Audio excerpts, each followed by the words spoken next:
All right, so we're supposed to solve. So this is number, what number is this? Number 15? This is appendix 9.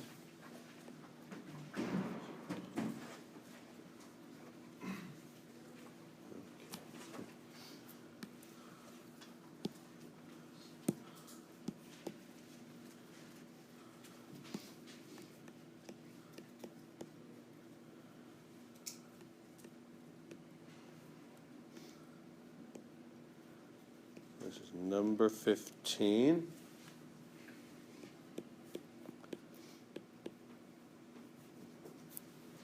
Minus 10. X plus 15.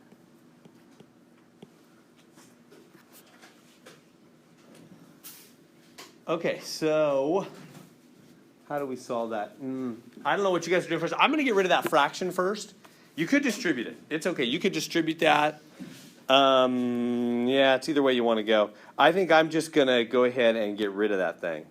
I pretty much just get rid of fractions right away. You don't have to. I'm going to multiply by 6 here, 6 here, and 6 here. And that'll cancel out that denominator. Now, you could distribute through the parentheses first and then get rid of the fraction after. That's okay. I'm just going to do it right now. Notice when I do it, one good question I often get is people will ask, hey, Mr. Hearn, shouldn't we, doesn't that 6 need to go to the x and the minus 10? You know, right in here, here, and here? No. When you go to the outside of a parenthesis, eventually that'll carry through everything in the parenthesis, right? So you have done everything in the parenthesis. It just goes on the outside. Whereas on the right side, it has to go on both, right? Because there's no parentheses. So to hit everybody on the right side, you got to individually hit everybody. To hit everybody on the left side, you just hit the front because that will carry through. You have done the same thing to both sides. Does that make sense? So, all right. So then this is gonzo, no longer here. So we're left with x minus 10 less than, and this will be 6x plus 90. So best thing is just to get rid of the fractions right away as soon as you can. That'll be the easiest thing to do. Is that good? That's the crucial step. After that, you can probably do it easily. Does that make sense? So now, what do we do when we have x's on opposite sides of the wall? Yeah, combine them, get rid of one of them, however you want to say it. Yeah, exactly. So I'm going to come up here and I'm going to go. I usually just get rid of the lower one, like that. So I'll just go minus x from both sides. That good? So then we get minus 10. This will be 5x plus 90. All right, and now we finish getting x alone. Subtract 90 from both sides. And we get minus 100 less than, and this is 5x. Last step is always to divide. Now, do I flip the symbol when I divide right there? We talked about that yesterday, right? Do I flip the symbol on this one? No, because I'm not dividing by a negative, right? Even though the 100's negative, the 5 is not. That's what I'm dividing by. So I'm not dividing by a negative, right? So it just stays as is. What was that? It's going to be negative 20. And then, you know, the 5's cancel, and we just have the x. And so there we go. Now, back over on the Math Excel question. Notice that they always have the x's coming in the front, don't they? So I need to rewrite this answer right here with the x coming in the front. Well, you guys know what that is, right?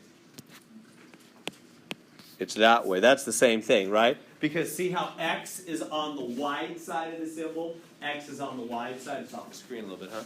But that's exactly the same thing. Well, I better put it over here. I don't know why it doesn't display everything on my iPad. But there we go. So does that make sense? That's the same exact answer. That way, with x on the left. Both are on a test. I don't care. Both are good. But on Math Excel, they want you to put the x on the left. So there we go. Questions on that one? We good? You remember all this stuff? All right. Feel free to speak up. Let's see. So if we were to move everything over to one side without getting rid of the fraction first? Move everything over to one side without getting rid of the fraction first. what I did was just distribute the 1, 6, 10, Right. and then, move the X and the 15 to one side. I'll come by, Robert, and I'll take a look at what you're talking about. Let's move on with number 16.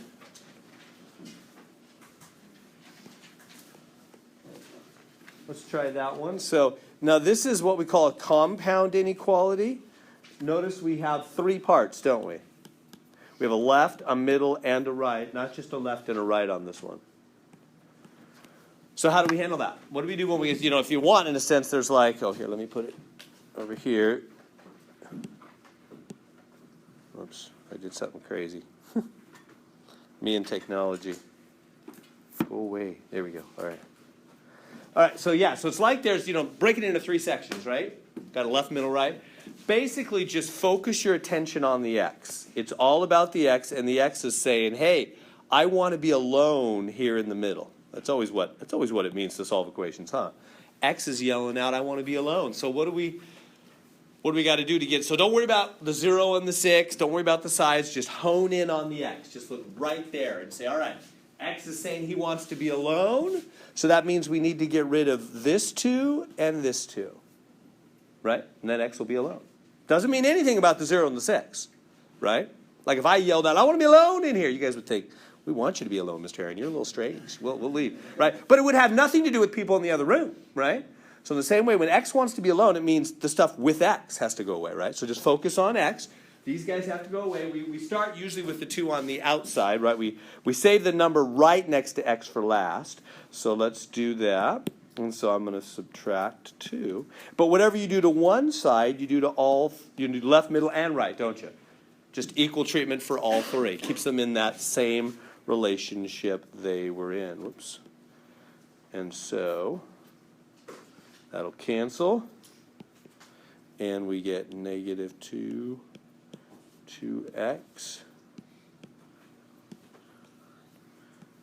And this would be 4. Like that. Last step. Divide by 2 all the way across. Negative 1. What's that? 2. And we're done. So there it is.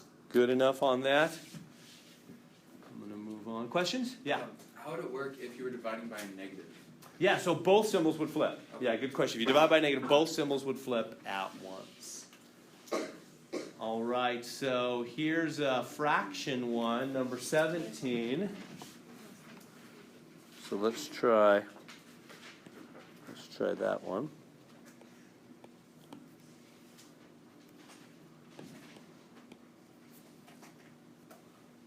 So first thing, guys, get rid of that fraction, right? When you have fractions in there, just deal with them first.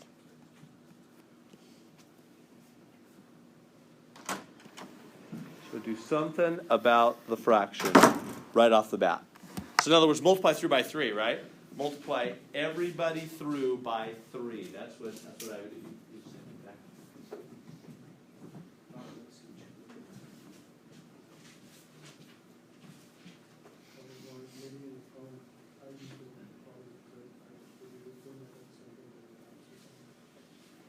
Or you pull everything over to one side.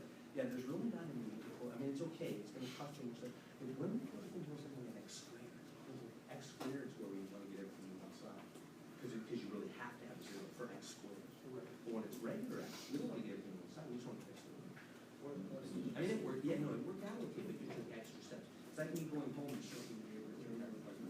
It's not illegal, but it's not. Yeah, so when there's regular X, don't think about everything on the side. That's X squared we do that. Just to get it the quickest way to do that. But yeah, all your stuff's really going right. Could you just double check one side?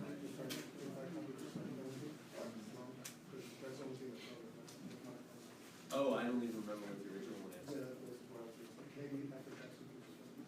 Maybe, sure. Yeah, whatever it was, yeah. Okay, so you multiplied through by 3 on that. So, right? Oh, let me go back to, so 3, 3, and 3. Is that what you did first? Multiply through all of them by 3. And in the middle, something crazy just happened. In the middle, it cancels. Like that. Right? That's why we're doing it. because we want rid of that fraction, right? We want it to be out of there, right? So that's what we do first, and so then that's what? Minus, if you can read my writing, it's getting a little sloppy there. Minus 15, 2x minus 4 in the middle, and 0 on the right side. Like that. We good? Now, we got rid of the fractions. Now it's much easier, no more fractions. And so where do we focus? Looking at the x, looking right here, right? And x is saying, I want to be alone. So get rid of this 2 and this negative 4 that are hanging out with me so that I can be alone. So what do we do first? Let's do the negative 4 by adding 4, right? By doing the opposite. So we add 4 to both sides. To all three parts, I mean. To all three parts, we add 4. That's gone. Minus 11 to x. And this is not keeping up with me. Come on. And this is 4. All right, so then we divide by 2. Last step. That minus 11 hash, you can just leave it that way. I don't care on tests, decimals, fractions, improper, proper, whatever. I don't care. It's all good. Math Excel might care. They'll tell you what they want. They're clear. So there's our answer. Is that good? So x is between negative 11 halves and 2. Go back. They'll tell you what I mean by they'll tell you. If you look at the blue line, type your answer in interval. They want interval notation. Use integers or fractions.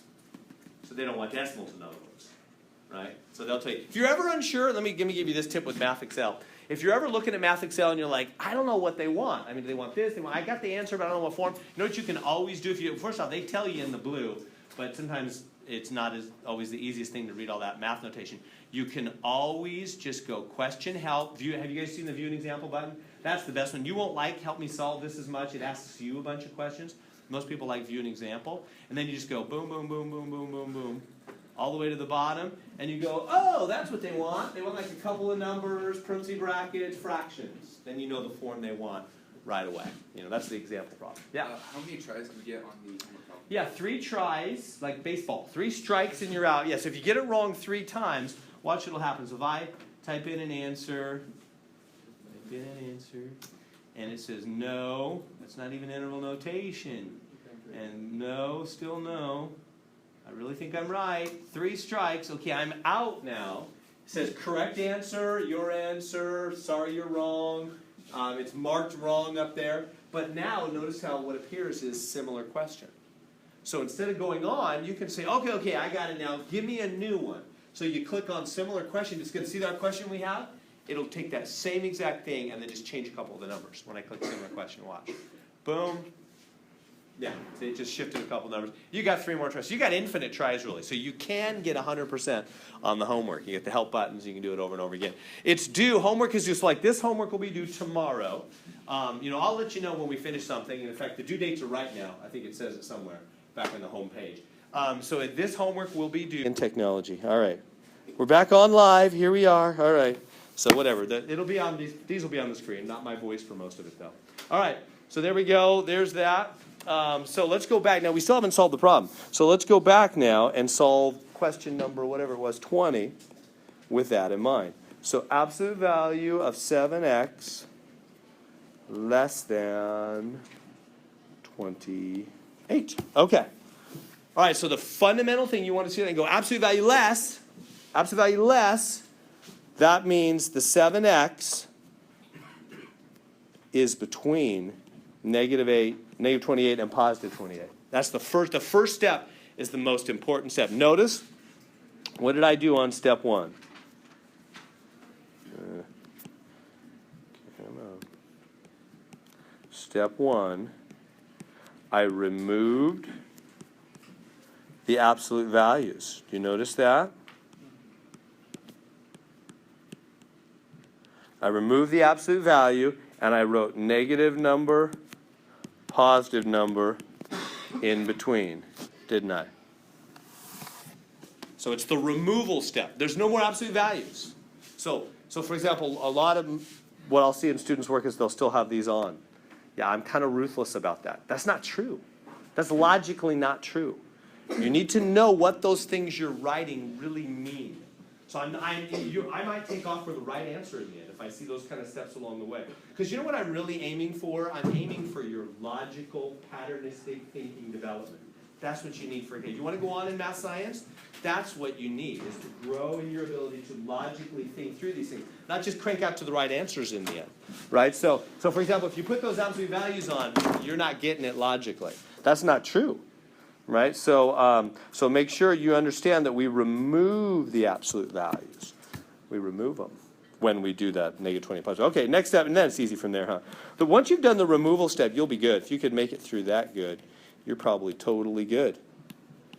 And there we go. There's the answer. I don't know if they wanted interval notation. If they wanted interval, it would be -4 parentheses, huh?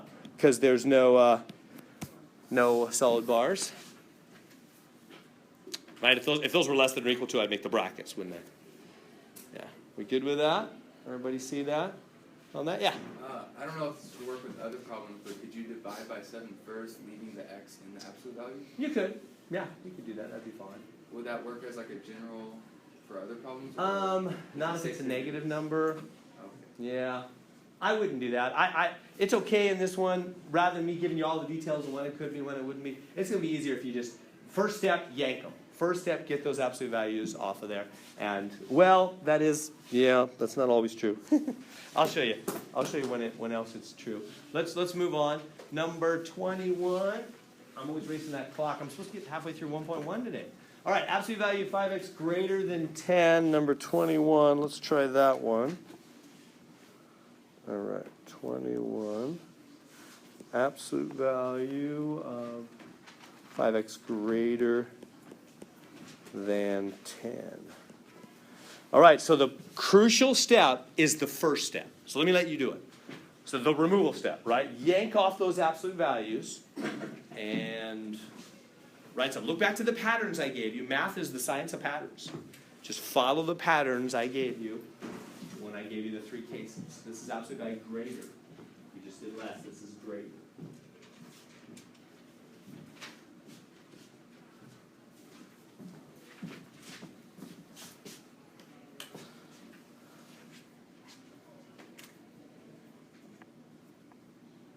Y'all got it?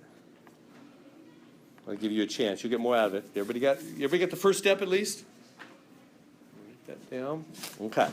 So,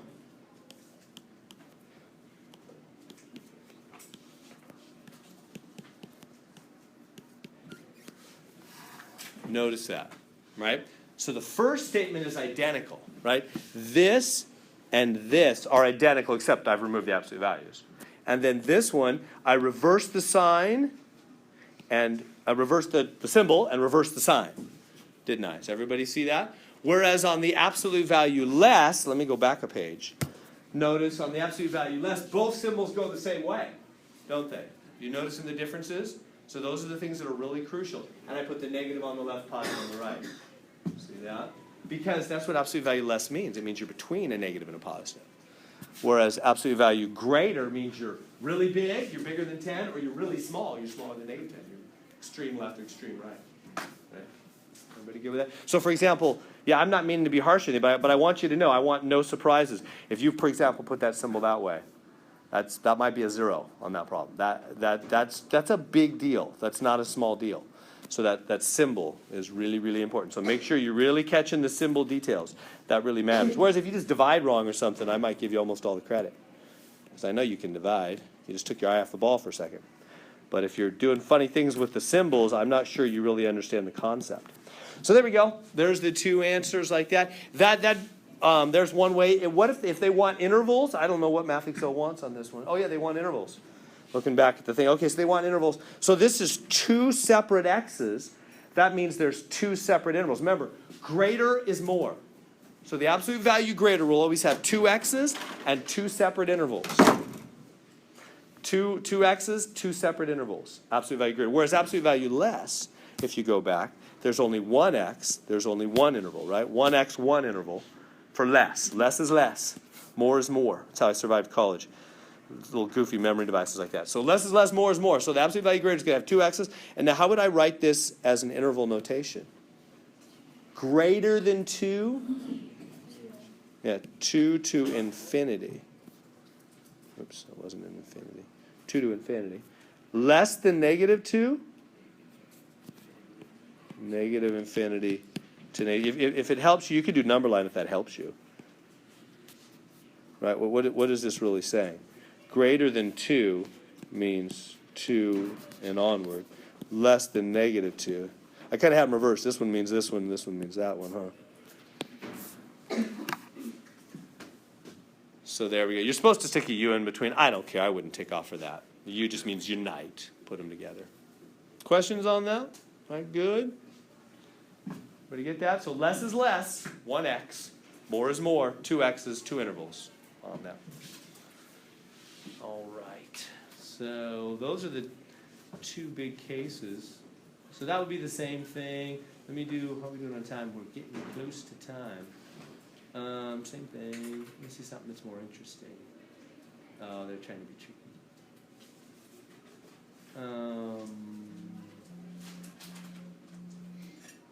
Yeah. Okay, let me see what else they got. I'll see which ones are most beneficial. Oh. Yeah. Okay, yeah, let's do 26. How are we doing on time? Okay, let's do 26 here. And it says, what does it say? X differs from 8 by less than a fifth. X differs. Differs is like difference, subtraction. Differs.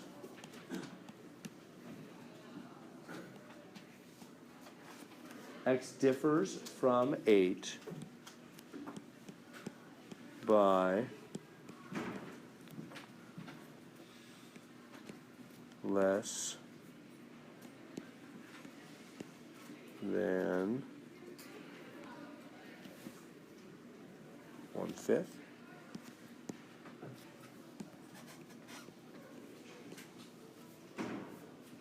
Okay, so they want me to write that as an absolute value inequality. X differs from 8 by less than 1/5. So what that means the absolute value of X difference from 8, X subtract 8, is less than 1/5. And then you do the rest to solve it from there, like we did on the other one. Does that make sense? So the difference, bless you, the difference between X and 8, the subtraction, is less than 1/5. How would you know when to put the absolute value down? Yeah, let me say 2 things. First off, they said it.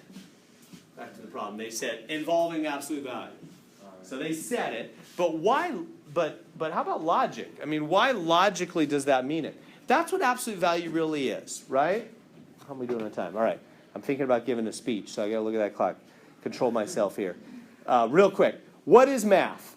What I mean is, this is a good time to say, where does math fit? If I can do it real quick here. Where does math fit in the row? Is math real? Is math real? Is math real? The answer is actually no.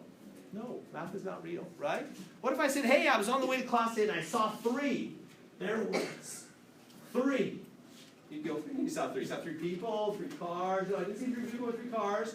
I just saw 3, right? What do you saw? 3, like the number 3 spray painted on the wall? I mean, what do you mean? No, I didn't see the number 3 written anywhere. Didn't see 3 objects of any kind. I just saw 3. You can't, right? It's just a concept, right? I'd be ready for the rubber room, right? Math is just a concept. You can't taste it, touch it, or smell it, right? Math itself is just in your head. It's all made up. What are we even doing here? I'm not supposed to let the secret out. Don't tell the dean. No. It is, though. Math is made up. Do you realize that? Math is made up, but it's made up to describe things that are real. So if I did see 3 cars in a collision at Blackstone McKinley, I come to class, hey, I saw 3 cars. You know the concept of 3ness?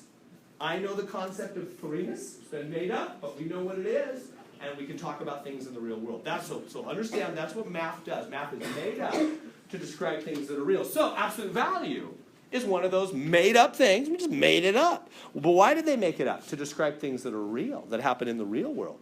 What in the world happens in the real world involving absolute value? Distance. Distance. What am I talking about? What if I say, how far, sometimes we have family up north, we have family down south. So we go up to Eureka sometimes for some Christmases. That's, I don't know, 250 miles north, right? So how far is that? That's 250 miles. Okay, sometimes we go down to, this last Christmas, down to South Orange County, we have family down south. So that's maybe 220 miles south. So that's negative, right? Because it's south. No. Nobody talks distances. Down is negative, up is positive, right is, nobody does that. You just say the number, positive, always, no matter which way it is, up, down, right, or left, north, south, east, or west, right? What's that called when you say something always positive, no matter what it is? Absolute value. It's what we're doing in the real world, right? That's just what society does. Whenever we talk about distance, we just give the positive answer, don't we? Well, so math people said, oh, okay, well, we need something in math that'll represent the way we deal with distance in the real world. They said absolute value, right? Because that's what it does. Think about if I say, here is 1, here is 5. What's the distance between those?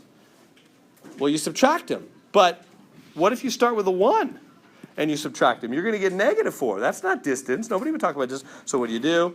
You put absolute value. So any 2 points on the number line, their subtraction absolute value really represents their distance. That's what it is. So when they talk about differs and distance, that problem talked about distance, that means absolute value. That's the thing that represents that in the real world. All right, 4 minutes. That was a lot. All right, so let's see. I use every second in here, so that one's the same. Let me go back then and do one of those other tricky ones for you, and we'll be done. I was supposed to get through 1.1. All right, so let me show you the trick here. Let me see, one of these double ones are trying to be tricky, so that one's normal. Okay, let's look at 24. They're trying to be tricky on 24. It's not that hard if I just show you the trick. Let's do it, and then we'll be done. So 24, absolute value -3x plus absolute value of -6 less than or equal to 9. Okay, so what I want to point out for you is there's no x, so just do it, to use Nike's motto. You know what I mean? You see how they're trying to be tricky? But there's no x on that one. There's on the other one, so we'll have to be careful with the other one. But this one doesn't have an x. So you don't need to do any fancy thing with that one. What's the absolute value of -6? Just 6. They're just trying to be tricky. They're just saying, do you realize that all of our special rules are only for the parts that have an x in them, right? So just, boom, just make that 6. Okay, not only that, first, here's the other trick that really could get you. First, get rid of that 6 before you do like the removal, before you do the removal stage. So first subtract that 6 from both sides. And then you get absolute value of -3x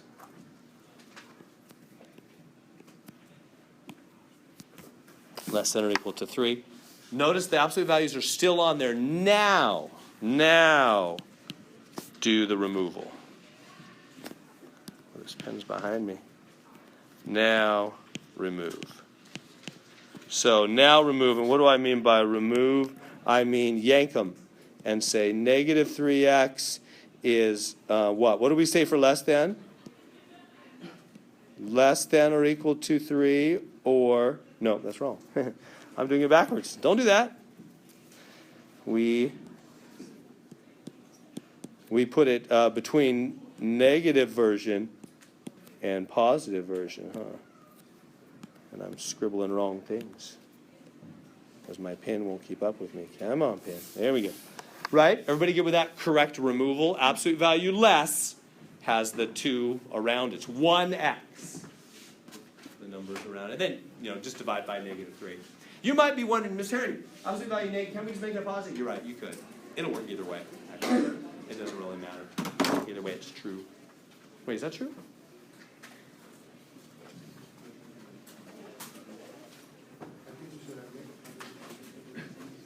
No. You got to keep that on there. I'm mistaken. Now, long story, which we're out of time for any more stories. So you got to leave it on there, solve it. That's right. What's on the board is right. You must do it that way, and it's all good. All right, guys, this is due. So here's my clear statement. This section, Appendix 9, is due tomorrow at class time on mathexcel.com. Have a good day. Hang out if you got questions. I hang around here for 20. I have another class in 20 minutes. I think this very room. Anyway, feel free to hang out. I'm glad to answer questions. Oh, yeah. Okay. This one? Yeah, that's the right one. Mm-hmm.